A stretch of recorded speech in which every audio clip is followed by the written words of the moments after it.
मेरे सारे ऑनलाइन भाई बहन और मसीह भाई बहनों को एक बार फिर से जय मसीह की। परमेश्वर की अनुग्रह दया और कृपा हम सब पर बनी रही। प्रभु ने एक बार हम सबको मिलने का मौका दिया, इसके लिए धन्यवाद। आज तारीख है 18/4/2025 और आज गुड फ्राइडे का दिन है। मैं विश्वास करता हूँ हम सब लोग आज इस वचन को सुनेंगे, हमारे हृदय और मनों में काम करे। और मैं बेसिक बाइबल पढ़ता हूँ, सुबह नया नियम, शाम को पुराना नियम। तो आइए हम शाम का वचन पढ़ेंगे। हम 2 शमूएल की पुस्तक में से 3, 4 और 5 अध्याय इसके पढ़े और सुने जाने पर प्रभु की आशीष हो। शाऊल के घराने और दाऊद के घराने के मध्य बहुत दिन तक लड़ाई होती रही, परंतु दाऊद प्रबल होता गया और शाऊल का घराना निर्बल पड़ता गया। हेब्रोन में दाऊद के पुत्र उत्पन्न हुए और उसका जेठा बेटा अमोन था, जो यजरेली अहीनेमी से उत्पन्न हुआ था, और उसका दूसरा किलाब था। उसकी माँ कर्मेली नाबाल की स्त्री अबीगेल थी, और तीसरा अबीशलोम जो गरूश के राजा तलेम की बेटी का मीका से हुआ था। चौथा अदिन्या जो हग्गीत के उत्पन्न हुआ था। पांचवा शप्त्याह जिसकी माँ अबीतल थी। छठवां यत्राम जो एगला नामक दाऊद की स्त्री से उत्पन्न हुआ। हेब्रोन में दाऊद के यही संतान हुई। जब शाऊल और दाऊद दोनों के घरानों के मध्य लड़ाई हो रही थी, तब अबीनेर शाऊल के घराने की सहायता में बल बढ़ता गया। शाऊल की एक रखेल थी जिसका नाम था रिस्पा था, और वह अय्या की बेटी थी। और इशाबोत ने अबीनेर से पूछा, तू मेरे पिता की रखेल के पास क्यों गया? इशाबोत की बातों के कारण अबीनेर अति क्रोधित होकर उसने कहा, क्या मैं यहूदा के कुत्ते का सिर हूँ? आज तक मैं तेरे पिता शाऊल के घराने और उसके भाइयों और मित्रों को प्रीति दिखाता आया हूँ और तुझे दाऊद के हाथ में पड़ने नहीं दिया। फिर तू अब मुझ पर उस स्त्री के विषय में दोष लगाता है। यदि मैं दाऊद के साथ ईश्वर की शपथ के अनुसार बर्ताव न करूं, तो परमेश्वर अबीनेर से वैसा ही वरन उससे भी अधिक करे, अर्थात मैं राज्य को शाऊल के घराने से छीनूंगा और दाऊद की राजगद्दी दान से लेकर बेरशेबा तक इज़राइल और यहूदा के ऊपर स्थिर करूंगा। और वह अबीनेर को कोई उत्तर न दे सका, इसलिए कि वह उससे डरता था। तब अबीनेर ने दाऊद के पास दूतों से कहलावा भेजा, देश किसका है? और यह भी कहलावा भेजा, तू मेरे साथ वाचा बांध और मैं तेरी सहायता करूंगा कि समस्त इज़राइल का मन तेरी ओर फेर दूं। दाऊद ने कहा, ठीक है, मैं तेरे साथ वाचा तो बांधूंगा, परंतु एक बात मैं तुझसे चाहता हूं कि जब तू मुझसे भेंट करने आए, तब यदि तू पहले शाऊल की बेटी मीकल को ले आए तो मुझसे भेंट ना होगी। फिर दाऊद ने शाऊल के पुत्र इशाबोत के पास दूतों से एक कहलवा भेजा, मेरी पत्नी मीकल, जिसे मैंने 100 फिलिस्तीसी की खालड़ियां देकर अपना कर लिया था, उसको मुझे दे दे। तब इशाबोत ने लोगों को भेजकर उसे लैश के पुत्र पलतीएल के पास से छीन लिया, और उसका पति उसके साथ चला और बहुरीम तक उसके पीछे रोता हुआ चला गया। तब अबीनेर ने उससे कहा, लौट जा, और वह लौट गया। फिर अबीनेर ने इज़राइल के पुरानियों के संग इस प्रकार की बातचीत की, पहले तो तुम लोग चाहते थे कि दाऊद हमारे ऊपर राजा हो,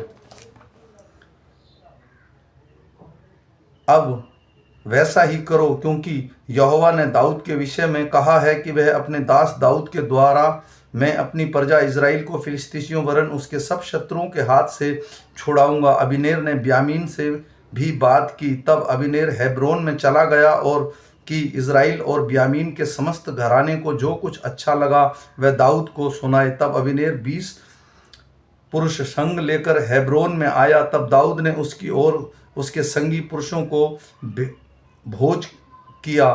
तब अबीनेर ने दाऊद से कहा, मैं उठकर जाऊंगा और तेरी प्रभु राजा के पास सब इज़राइलियों को इकट्ठा करूंगा कि वह तेरे साथ वाचा बांधे और तू अपनी इच्छा के अनुसार राज्य कर सके। तब दाऊद ने अबीनेर से वादा किया और वह कुशल से चला गया। तब दाऊद ने कई एक जन योआब समेत कहीं चढ़ाई करके बहुत सी लूट लिए आ गए, परंतु अबीनेर दाऊद के पास हेब्रोन में न था, क्योंकि उसने उसको विदा कर दिया था और वह कुशल से चला गया था। जब योआब उसके साथ की समस्त सेना आई तब लोगों ने योआब को बताया, नेर का पुत्र अबीनेर राजा के पास आया था और उसको विदा कर दिया और वह कुशल से चला गया। तब योआब ने राजा के पास जाकर पूछा, तूने यह क्या किया? अबीनेर तो तेरे पास आया था, तो क्या कारण है कि तूने उसको जाने दिया और वह चला गया?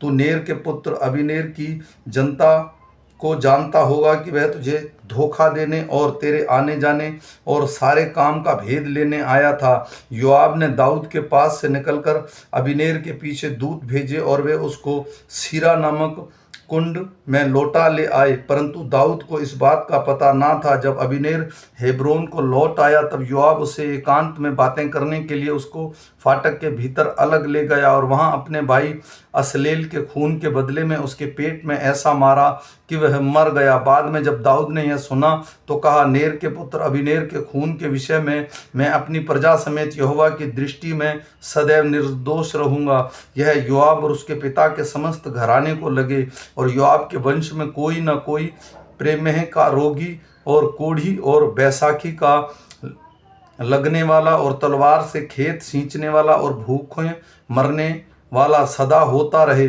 योआब और उसका भाई अबीशै ने अबीनेर के इस कारण घात किया कि उसको उसके भाई असाहेल को गिबोन की लड़ाई में मार डाला था। तब दाऊद ने योआब और उसके सब संगी लोगों से कहा, अपने वस्त्र फाड़ो और कमर में टाट बांधकर अबीनेर के आगे आगे चलो। और दाऊद राजा समय अर्थी के पीछे पीछे चला। अबीनेर के हेब्रोन में मिट्टी दी गई और राजा अबीनेर की कब्र पर फूट फूट कर रोया और सब लोग भी रोए। तब दाऊद ने अबीनेर के विषय में यह विलाप गीत बनाया और उचित था कि अबीनेर मूंढ के समान मरे, ना तो मेरे हाथ बांधे गए और ना मेरे पांव बेड़ियां डाली गई, और जैसे कुटिल मनुष्य से मारा जाए वैसे ही तू भी मारा गया।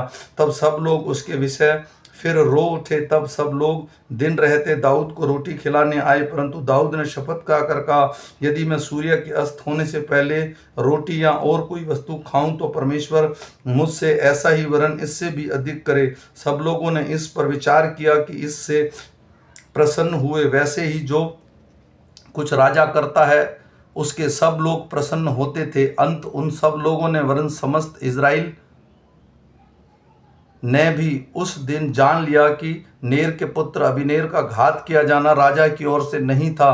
तब राजा ने अपने कर्मचारियों से कहा, क्या तुम लोग नहीं जानते कि इज़राइल में आज के दिन एक प्रधान और प्रतापी मनुष्य मरा है? और यदि मैं अभिभक्त राजा हूँ तो भी आज निर्मल हूँ और वे सरुयाह के पुत्र मुझसे अधिक प्रचंड हैं, परंतु यहोवा बुराई करने वालों को उसकी बुराई के अनुसार ही बदला दे। जब शाऊल ने पुत्र के सुना और अबीनेर हेब्रोन में मारा गया है तब उसके हाथ ढीले पड़ गए और उसके सब इजरायली भी घबरा गए। शाऊल के दो पुत्र दो जन थे जो दो दलों में प्रधान थे, एक का नाम था और दूसरे का नाम रेकाब था। ये दोनों बेतोवासी ब्यामीनी रिमोन के पुत्र थे, क्योंकि बेरोत की ब्यामीनी से भाग में गिना जाता है और बेरोत लोगों गितोम को भाग गए और आज के दिन तक वहीं परदेसी होकर रहते हैं। शाऊल के पुत्र योनातान के एक लंगड़ा बेटा था जो यिज्रेल से शाऊल और योनातान का समाचार आया तब वह 5 वर्ष का था, और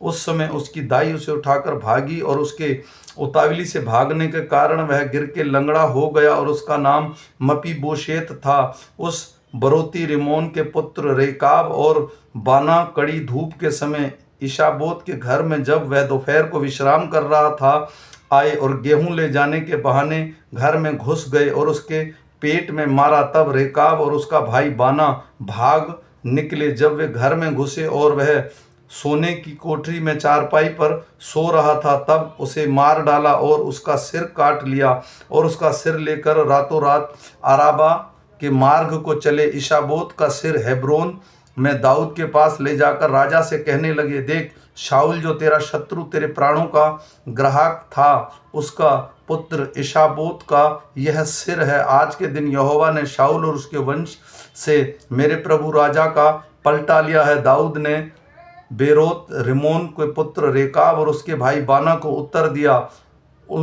उनमें कहा, यहोवा जो मेरे प्राण के सब विपत्तियों से छुड़ाता आया है, उसके जीवन की शपथ। जब किसी ने यह जानकर कि मैं शुभ समाचार देता हूँ, सिकलग में मुझको शाऊल के मारने का समाचार दिया था, तब मैं उसे पकड़कर घात कराया, अर्थात उसका समाचार का यही बदला मिला। फिर जब दुष्ट मनुष्यों ने एक निर्दोष मनुष्य को उसके घर में वरन उसकी चारपाई पर घात किया, तो मैं अब अवश्य ही उसके खून का बदला तुमसे लूंगा और तुम्हें धरती पर से नष्ट कर डालूंगा। तब दाऊद ने जवानों को यह आज्ञा दी कि उन्हें घात करके उनके हाथ पांव काट दिए और उसका शव हेब्रोन के पोखरे के पास टांग दिया। तब इशाबोत के सिर को उठाकर हेब्रोन में अबीनेर की कब्र में गाड़ दिया। तब इज़राइलियों के सब गोत्र दाऊद के पास हेब्रोन के पास आकर कहने लगे, सुन, हम लोग और तू एक ही हाड़ मांस हैं। फिर भूतकाल में जब शाऊल हमारा राजा था, तब भी इज़राइल का अगुवा तू ही था, और यहोवा ने तुझसे कहा, मेरी प्रजा इज़राइल का चरवाहा और इज़राइल का प्रधान तू ही ठहरेगा। अंत सब इज़राइली पुरानी हेब्रोन के राजा के पास आए, और दाऊद राजा के उसने साथ हेब्रोन में यहोवा के सामने वाचा बांधी, और उन्होंने इज़राइल का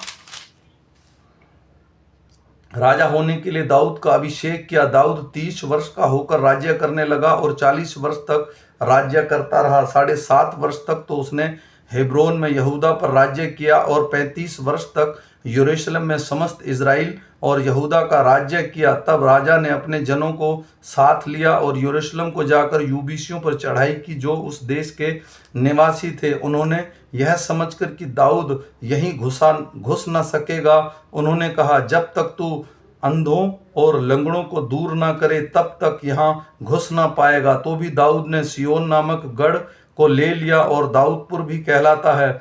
उस दिन दाऊद ने कहा, जो कोई यूबूसी को मारना चाहे, उसे चाहिए कि नाले से होकर चढ़े, और अंधे और लंगड़े जिन से दाऊद मन से घिन्न करता है, उसे मार डाले। इससे यह कहावत चली, अंधे और लंगड़े भवन में आने न पाएंगे। और दाऊद उस गढ़ में रहने लगा, और उसका नाम दाऊदपुर रखा। और दाऊद के चारों ओर मिल्लों से लेकर भीतर की ओर शहरपनाह बनाई, और दाऊद की बढ़ाई अधिक होती गई, और सेनाओं का परमेश्वर यहोवा उसके संग रहता था। तब सोर के राजा हीराम ने दाऊद के पास दूत और देवदारू की लकड़ी और बढ़ाई और राजमिस्त्री भेजे, और उन्होंने दाऊद के लिए एक भवन बनाया। और दाऊद को निश्चय हो गया कि यहोवा ने मुझे इज़राइल का राजा करके स्थिर किया, और अपनी इज़राइली प्रजा में निमित्त मेरा राज्य बढ़ाया है। जब दाऊद हेब्रोन में गया, तो उसने यरूशलेम की ओर खेलियां रख ली और पत्नियां बना ली, और उसके बेटे और बेटियां उत्पन्न हुए। उसके जो संतान यरूशलेम में उत्पन्न हुई, उसके ये नाम है, अर्थात शम्मू, शोबाब, नातान, सुलेमान, यमार, एलीशू, नेपेग, यापी, एलीशामा, एलदाद और एलीपेत। जब फिलिस्तीसियों ने यह सुना कि इज़राइल का राजा होने के लिए दाऊद का अभिषेक हुआ, तब वह सब फिलिस्तीसी दाऊद को खोजने को निकले। यह सुनकर दाऊद गढ़ में चला गया। तब फिलिस्तीसी आकर रपाई नामक तराई में फैल गए। जब दाऊद ने यहोवा से पूछा, क्या मैं फिलिस्तीसियों पर चढ़ाई करूं? क्या तू मेरे हाथ कर देगा? यहोवा ने दाऊद से कहा, चढ़ाई कर, क्योंकि मैं निश्चय फिलिस्तीसियों को तेरे हाथ में कर दूंगा। तब दाऊद बाल परैसी को गया, और दाऊद ने उन्हें वहां मारा। तब उन्होंने उससे कहा, यहोवा मेरे सामने होकर मेरे शत्रुओं पर जल की धारा के समान टूट पड़ा है। इस कारण उसने उस समय का नाम स्थान का नाम बाल परासीम रखा। वहां उन्होंने अपनी मूर्तों को छोड़ दिया, और दाऊद और उसके जन को उठा ले गए। फिर दूसरी बार फिलिस्तीसी चढ़ाई करके रपाई नामक तराई में फैल गए। जब दाऊद ने यहोवा से पूछा, तब उसने कहा, चढ़ाई ना कर, उनके पीछे में घूमकर तूत वृक्षों के सामने से उन पर छापा मार, और जब तूत वृक्षों की फुंगनियों में से सेना के चलने की सी आहट तुझे सुनाई पड़े, तब यह जानकर फुर्ती करना कि यहोवा फिलिस्तीसियों की सेना के मारने को मेरे आगे अभी पधारा है। यहोवा की इस आज्ञा के अनुसार दाऊद गेबा से लेकर गेजेर तक फिलिस्तीसियों को मारता गया। आमीन। मेरे भाई और बहनों, यह छोटा सा वचन है, और मैं विश्वास करता हूँ हम फिर मिलेंगे सुबह के वचन के साथ। तब तक हमारे परिवारों को, हमारे काम काजों को और हमें प्रभु यीशु और उसका अनुग्रह और पवित्र आत्मा सब में शांति दे। जय मसीह की।